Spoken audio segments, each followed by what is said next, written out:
أن قضية فلسطين هي قضية كل مسلم،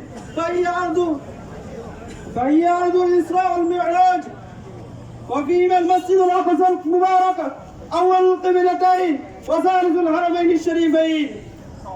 لقد عاني شعب فلسطين منذ عقود في الاحتلال والظلم والاضطهاد، وما زالوا يبصرون للحق مضاعفين عن أرضهم ومقدساتهم. أيها الحاضرون الكرام، إن واجبنا كمسلمين أن نقوى مع إخوتنا في فلسطين في الدعاء والتعامل مع النبي والمعادي، ونشر قليلهم في كل مكان حتى ينالوا حرجتهم وكريمتهم، ويعيد المسجد الأقصى إلى الأحمد أمة الإسلامية. قال الله تعالى: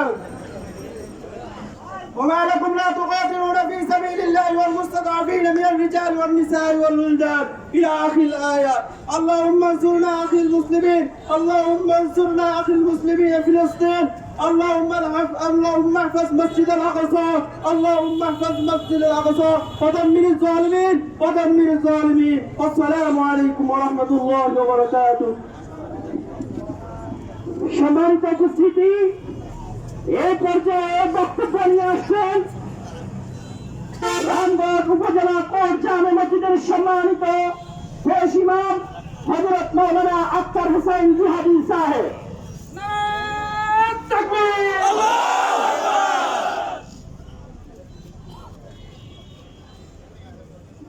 السلام عليكم ورحمة الله.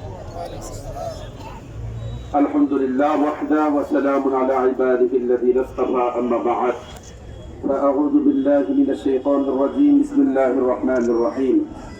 وما لكم لا تقاتلون في سبيل الله والمستضعفين من الرجال والنساء والولدان الذين يقولون ربنا أخرجنا من هذه القرية الظالم أهلها واجعل لنا من لدنك وليا واجعل لنا من لدنك نصيرا.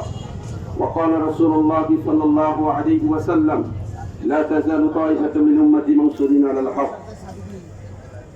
সম্মানিত হাজিরিন, আজকে অত্যন্ত কষ্ট করে আপনারা বর্বর ইহুদি কর্তৃক ফিলিস্তিনের নিরীহ মুসলমানের উপর যে হামলা হচ্ছে তার প্রতিবাদে আমরা দলমত নির্বিশেষে সবাই এখানে উপস্থিত হয়েছি।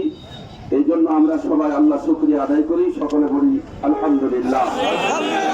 সম্মানিত হাজিরিন, আমাদের এটি হচ্ছে একেবারে ইমানের দাবি, অর্থাৎ সামান্য প্রতিবাদ।